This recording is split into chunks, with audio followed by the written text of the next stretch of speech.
प्यारे अभ्यर्थियों नमस्कार। स्वागत है आप सभी का आपके अपने YouTube channel RP study fever में।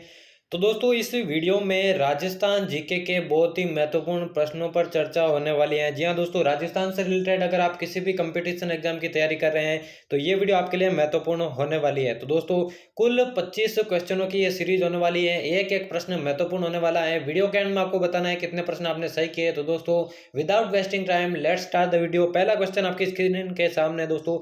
राजस्थान का क्षेत्रफल में सबसे छोटा संभाग कौन सा है? ज्योग्राफी से संबंधित प्रश्न है। पहला है भरतपुर, दूसरा कोटा, तीसरा बीकानेर, चौथा है उदयपुर। तो दोस्तों राजस्थान का क्षेत्रफल में अगर पूछे तो सबसे छोटा संभाग जो है वो हो जाएगा दोस्तों भरतपुर। पहला ऑप्शन बिल्कुल आपका करेक्ट हो जाएगा।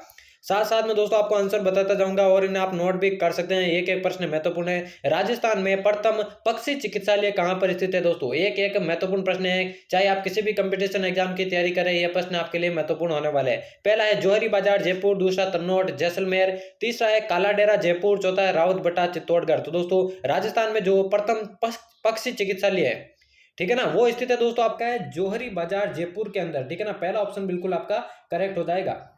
अगला प्रश्न देखिए, तीसरा प्रश्न है शेखावटी क्षेत्र में पानी के कच्चे कुएं को स्थानीय भाषा में किस नाम से जाना जाता है? बहुत बार एग्जाम में पूछा गया है दोस्तों, बहुत ही महत्वपूर्ण प्रश्न है। पहला जोहड़ या नाड़ा, दूसरा है चौबी, तीसरा बीड़, चौथा है बीड़ा। तो दोस्तों शेखावटी क्षेत्र में यानी कि चुरू, सीकर, झुंझुनू ये तीन जिले आपके शेखावटी क्षेत्र के नाम से जाने जाते हैं। वहां पर पानी के कच्चे कुएं को जो जिस नाम से जानते हैं वो है दोस्तों जोहड़ या फिर नाड़ा। ठीक है ना, स्थानीय भाषा में उसे जोहड़ या नाड़ा कहते हैं। पहला ऑप्शन बिल्कुल करेक्ट हो जाएगा।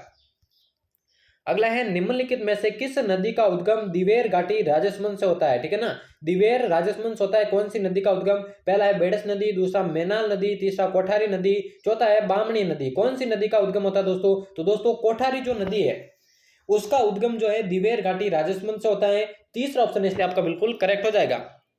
अगला प्रश्न है दोस्तों, मारवाड़ की जीवन रेखा के नाम से किसका जाना जाता है? अब दोस्तों इसमें दो प्रश्न मैं आपको बताऊंगा, एक तो मारवाड़ की जीवन रेखा और दूसरा राजस्थान की जीवन रेखा। ठीक है ना, दोनों प्रश्न अलग अलग है, दोनों में आपको कंफ्यूज नहीं होना है। पहला है इंदिरा गांधी नहर, दूसरा लूण करमसर लिफ्ट नहर, तीसरा है लूणी नदी, चौथा है मोती झील। देखिए दोस्तों यहां पर अगर आपसे राजस्थान की जीवन रेखा पूछ लेता तो आपका आंसर हो जाता इंदिरा गांधी नहर। ठीक है ना, अगर यहां से राजस्थान की जीवन रेखा के बारे में पूछता तो इंदिरा गांधी नहर आपकी राजस्थान की जीवन रेखा कहलाती है। लेकिन मारवाड़ की जीवन रेखा अगर सब पूछे तो लूणी नदी को आपके जो है मारवाड़ की जीवन रेखा के नाम से जानते हैं। दोनों प्रश्न अलग है, दोनों में कंफ्यूज नहीं होना है, दोनों का आंसर भी अलग अलग है। सी आपका बिल्कुल करेक्ट हो जाएगा। अगला प्रश्न है निम्नलिखित में से राजस्थान का सबसे लंबा रोपवे कौन सा है? निम्नलिखित में से राजस्थान का सबसे लंबा रोपवे कौन सा है? पहला है सुंदा माता भीनमाल जालोर, दूसरा मनसा पूर्ण करनी माता उदयपुर, तीसरा है सावित्री माता पुष्कर अजमेर, चौथा है माउंट आबू सिरोही। तो दोस्तों राजस्थान का सबसे लंबा रोपवे कौन सा है? तो दोस्तों जो पहला ऑप्शन है सुंदा माता भीनमाल जालोर, वही आपका राजस्थान का सबसे लंबा रोपवे हो जाएगा। और अगर आपसे पूछे राजस्थान का पहला रोपवे तो यही आपका राइट आंसर होगा, सुंदा माता भीनमाल, यही आपका जो है राजस्थान का सबसे लंबा और राजस्थान का पहला रोपवे हो जाएगा। पहला ऑप्शन बिल्कुल करेक्ट हो जाएगा। अगला प्रश्न है सज्जनगढ़ अभ्यारण्य कहां पर स्थित है? दोस्तों एक एक महत्वपूर्ण प्रश्न है, ठीक है ना, बिल्कुल स्टैंडर्ड लेवल के ये प्रश्न है। पहला है उदयपुर, दूसरा कोटा, तीसरा जयपुर, चौथा अजमेर। तो दोस्तों अगर आपसे पूछे सज्जनगढ़ अभ्यारण्य के बारे में तो उदयपुर के अंदर आपका सज्जनगढ़ अभ्यारण्य स्थित है। पहला ऑप्शन बिल्कुल करेक्ट हो जाएगा। अगला है दोस्तों वीर भारत समाज के संस्थापक कौन थे? अर्जुनलाल सेठी, केसरी सिंह महाराज, गोपाल सिंह खरवा या फिर विजय सिंह पथिक। वीर भारत समाज के बारे में पूछा गया है तो दोस्तों इसके संस्थापक जो है वो है विजय सिंह पथिक। चौथा ऑप्शन बिल्कुल करेक्ट हो जाएगा। अगला प्रश्न है दोस्तों राजस्थान का जनसंख्या घनत्व कितना है? ठीक है ना, और दोस्तों ये जो है 2011 की जनगणना के अनुसार है। यहाँ से एक प्रश्न हमेशा पूछा जाता है हर कंपटीशन एग्जाम में। यहाँ पे पूछा गया राजस्थान का जनसंख्या घनत्व। पहला है 200, दूसरा 198, तीसरा 187, चौथा 298। तो दोस्तों इसका जो राइट आंसर हो जाएगा वो हो जाएगा 200 वर्ग प्रति व्यक्ति। ठीक है ना, 200 व्यक्ति प्रति वर्ग किलोमीटर। जनसंख्या घनत्व का मतलब है एक वर्ग किलोमीटर में कितने व्यक्ति रहते हैं। तो दोस्तों राजस्थान का जो जनसंख्या घनत्व है 200 व्यक्ति प्रति वर्ग किलोमीटर। अगला प्रश्न देखिए दोस्तों, 10वां प्रश्न है राजस्थान का प्रथम सहकारी बैंक कहां पर स्थापित किया गया? प्रथम सहकारी बैंक, पहला है डीग भरतपुर, दूसरा है बिनाई अजमेर, तीसरा अजमेर, चौथा भरतपुर। कौन सा हो जाएगा आपका राइट आंसर? राइट आंसर आपको कमेंट करना है दोस्तों। तो दोस्तों राजस्थान का जो प्रथम सहकारी बैंक है वो हो जाएगा आपका डीग भरतपुर के अंदर। ठीक है ना, पहला ऑप्शन बिल्कुल आपका करेक्ट हो जाएगा। अगले प्रश्न की ओर बढ़े। अगला प्रश्न है ऐसी कौन सी रियासत थी जिसे तोपों की सलामी का अधिकार नहीं था? 1857 की क्रांति से रिलेटेड प्रश्न है। एक एक टॉपिक से महत्वपूर्ण प्रश्न लिए गए हैं। आगे भी दोस्तों आपको इसी तरह की महत्वपूर्ण वीडियोस देखने को मिलेगी। तो चैनल को अभी तक सब्सक्राइब नहीं किया है तो जल्दी से सब्सक्राइब करके बेल आइकन को प्रेस कर देना ताकि आने वाली वीडियोस की नोटिफिकेशन आप तक पहुंच सके। तो दोस्तों पहला ऑप्शन है शाहपुरा एवं टोंक, दूसरा किशनगढ़ एवं बीकानेर, तीसरा भीलवाड़ा एवं किशनगढ़, चौथा है शाहपुरा व किशनगढ़। तो दोस्तों कौन सी रियासतें थी जिसे तोपों की सलामी का अधिकार नहीं था? तो चौथा जो ऑप्शन है बिल्कुल करेक्ट हो जाएगा, शाहपुरा एवं किशनगढ़। अगला प्रश्न है दोस्तों, 12वां एकी आंदोलन किस स्थान से आरंभ हुआ था? पहला है डूंगरपुर, दूसरा सागवाड़ा, तीसरा बांसवाड़ा, चौथा मात्रकुंडिया। तो दोस्तों एकी आंदोलन जो है वो शुरू हुआ था आपके मात्रकुंडिया से, और मात्रकुंडिया आपके कौन से जिले में? वो है चित्तौड़ में, ठीक है ना, चित्तौड़ में आपके मात्रकुंडिया स्थित है। चौथा ऑप्शन बिल्कुल करेक्ट हो जाएगा। अगला है दोस्तों, पाबूजी की घोड़ी का क्या नाम था? पहला है लीलन, दूसरा सिणगारी, तीसरा लीलाकर, चौथा केसर कालमी। तो दोस्तों पाबूजी की जो घोड़ी थी वो थी दोस्तों केसर कालमी। केसर कालमी आपका बिल्कुल करेक्ट हो जाएगा, चौथा ऑप्शन।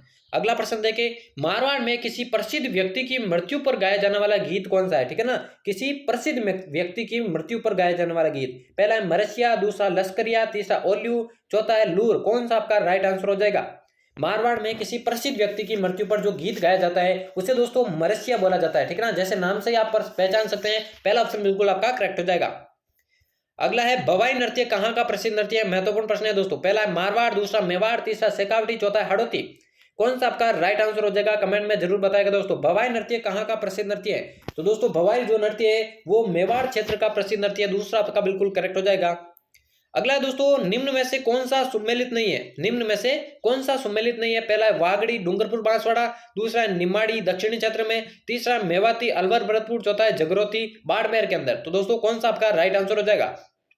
इसका जो राइट आंसर होगा वो दोस्तों चौथा हो जाएगा, जगरोती बाड़मेर, यही आपका सुमेलित नहीं है। तो दोस्तों अगले ऑप्शन की तरफ बढ़े, अगले प्रश्न की ओर। 17वां प्रश्न आपकी स्क्रीन के सामने है, इनमें से कौन सा सुमेलित नहीं है? ठीक है ना, पहला है विजयपाल रासो, दलपत विजय, दूसरा सूरज प्रकाश करनीदान, तीसरा है राजविलास कविमान, चौथा है राजरूपक कविबाण। तो दोस्तों एक तरफ आपको जो है कवियों के नाम है और दूसरा आपकी उनकी रचनाओं के नाम है। तीन आप में सुमेलित है और एक सुमेलित नहीं है, वही आपको पहचाना है। इनमें से दोस्तों जो सुमेलित नहीं है वो हो जाएगी आपकी कौन सी? वो हो जाएगी दोस्तों जो पहला ऑप्शन है विजयपाल रासो और दलपत विजय, ठीक है ना, क्योंकि विजयपाल रासो जो है वो नल सिंह की है, ठीक है ना, नल सिंह की है। इसमें दलपत विजय गलत दे रखा है, पहला ही ऑप्शन आपका बिल्कुल करेक्ट हो जाएगा। अगला देखिए दोस्तों, निम्न में से किस लोक देवता की सबसे लंबी व प्राचीन फड़ है? बहुत महत्वपूर्ण प्रश्न है। कौन से लोक देवताओं की सबसे लंबी व प्राचीन फड़ है? पहला है पाबूजी, दूसरा देवनारायण जी, तीसरा तेजाजी, चौथा हड़बू जी। इसमें जो राइट आंसर हो जाएगा वो हो जाएगा दोस्तों देवनारायण जी, ठीक है ना। देवनारायण जी की फड़ पर 1992 में, ठीक है ना, 1992 में जो है डाक टिकट भी जारी हुआ था, क्योंकि उनकी जो फड़ है राजस्थान की सबसे लंबी व प्राचीन फड़ है। तो यही आपका बिल्कुल करेक्ट हो जाएगा। अगला है दोस्तों, दीवान साहब की दरगाह किस जिले में स्थित है? दीवान साहब की दरगाह किस जिले में स्थित है? पहला है धौलपुर, दूसरा चित्तौड़गढ़, तीसरा है बूंदी, चौथा है अजमेर। कौन सा आपका राइट आंसर हो जाएगा? दीवान साहब की दरगाह के बारे में पूछा गया, तो दोस्तों दीवान साहब की जो दरगाह है वो स्थित है आपके दोस्तों चित्तौड़ के अंदर। दूसरा ऑप्शन बिल्कुल आपका करेक्ट हो जाएगा। दोस्तों वीडियो के एंड में आपको जरूर बताना है कितने प्रश्न आपने सॉल्व किया ताकि आपको तैयारी का अंदाजा लग सके। 20वां प्रश्न है, सबसे प्राचीन दुर्ग कौन सा है? पहला है गागरोन दुर्ग, दूसरा जैसलमेर, तीसरा भटनेर दुर्ग, चौथा है मैगजीन दुर्ग, ठीक है ना। तो दोस्तों गागरोन दुर्ग जो है आपके झालावाड़ जिले के अंदर स्थित है, यह भी आपको पता होना चाहिए। गागरोन जो है झालावाड़ दुर्ग झालावाड़ जिले के अंदर है, और जैसलमेर का जो दुर्ग है उसे सोनारगढ़ के नाम से जाना जाता है, ठीक है ना, सोनारगढ़ के नाम से जाना जाता है। भटनेर दुर्ग आपके हनुमानगढ़ में है, ठीक है ना, हनुमानगढ़ में है। और दोस्तों मैगजीन दुर्ग आपके जो है अजमेर के अंदर स्थित है। और यहाँ पे पूछा गया दोस्तों सबसे प्राचीन दुर्ग, तो दोस्तों सबसे प्राचीन दुर्ग आपका भटनेर दुर्ग हो जाएगा, सी ऑप्शन बिल्कुल करेक्ट हो जाएगा। अगला दोस्तों, सुशिर वाद्य यंत्र का प्रकार है, ठीक है ना, 3 प्रकार के वाद्य यंत्र होते हैं जिसमें से सुशिर वाद्य यंत्र का प्रकार आपको मालूम करना है। इकतारा, चौतारा और दोतारा। दोस्तों सभी के अंदर आपका तारा है तो आप कंफ्यूज हो जाएंगे, इसी कारण यह प्रश्न जो है महत्वपूर्ण हो सकता है। सुशिर वाद्य यंत्र के बारे में पूछा गया तो दोस्तों सतारा जो है वो आपका सुशिर वाद्य यंत्र है, बी ऑप्शन बिल्कुल आपका करेक्ट हो जाएगा। अगला देखिए दोस्तों, तांबे पर मीनाकारी कहाँ की प्रसिद्ध है? ठीक है ना, तांबे पर मीनाकारी कहाँ की प्रसिद्ध है? पहला है नाथद्वारा, दूसरा भीलवाड़ा, तीसरा प्रतापगढ़, चौथा है जयपुर। कौन सा आपका राइट आंसर हो जाएगा? दोस्तों यहाँ पे पूछा गया है तांबे पर मीनाकारी कहाँ की प्रसिद्ध है, तो दोस्तों भीलवाड़ा जिले की, ठीक है ना, भीलवाड़ा में जो है तांबे पर मीनाकारी प्रसिद्ध है। दूसरा ऑप्शन बिल्कुल आपका करेक्ट हो जाएगा। अगला दोस्तों, दूसरा ताजमहल किसे कहा जाता है? दूसरा ताजमहल किसे कहा जाता है? पहला हवा महल, दूसरा उम्मेद भवन, तीसरा खेतड़ी का बादल महल, चौथा है जसवंत थड़ा। दोस्तों एक एक प्रश्न बहुत ही स्टैंडर्ड लेवल का है, बहुत ही महत्वपूर्ण प्रश्न है, एक एक प्रश्न महत्वपूर्ण है। दूसरा ताजमहल किसे कहा जाता है? इसका जो राइट आंसर हो जाएगा दोस्तों जसवंत थड़ा, डी ऑप्शन बिल्कुल आपका करेक्ट हो जाएगा। और दोस्तों यह प्रश्न है, सती प्रथा पर रोक लगाने वाली राज्य की दूसरी रियासत थी। इसमें दोस्तों मैं आपको पहली रियासत के बारे में भी बताऊंगा और दूसरी रियासत के बारे में भी बताऊंगा। पहला है जयपुर, दूसरा है बूंदी, तीसरा प्रतापगढ़, चौथा है अलवर। तो दोस्तों अगर आपसे पूछे सती प्रथा पर रोक लगाने वाली राज्य की पहली रियासत कौन सी थी, तो वो थी बूंदी। लेकिन यहाँ पे पूछा गया है राज्य की दूसरी रियासत सती प्रथा पर रोक लगाने वाली, तो वो हो जाएगी अलवर रियासत। चौथा ऑप्शन बिल्कुल करेक्ट हो जाएगा। अगला है दोस्तों, दांत का आभूषण नहीं है, ठीक है ना, दांत का आभूषण नहीं है। आज की सीरीज का ये लास्ट प्रश्न होने वाला है, महत्वपूर्ण प्रश्न है दोस्तों। राजस्थान के अलग अलग टॉपिक से प्रश्न सेलेक्ट किए गए हैं। दांत का आभूषण, पहला है गोर, दूसरा चूप, तीसरा है रकन, चौथा है दांस। कौन सा आपका राइट आंसर हो जाएगा? इसका जो राइट आंसर हो जाएगा दोस्तों पहला ऑप्शन, ठीक है ना। बाकी तीनों जो है आपके दांत का आभूषण है, लेकिन गोर जो है दांत का आभूषण नहीं है, ठीक है ना दोस्तों। तो यहाँ पर हमारे जो है 25 महत्वपूर्ण प्रश्नों की सीरीज समाप्त होती है दोस्तों। उम्मीद करता हूँ आपको वीडियो पसंद आई होगी। ऐसी ही और वीडियोस पाने के लिए चैनल को अभी से सब्सक्राइब कर देना और अपने फ्रेंड्स में इस वीडियो को शेयर कर देना। तो दोस्तों मिलते हैं किसी और नई इंपॉर्टेंट वीडियो में।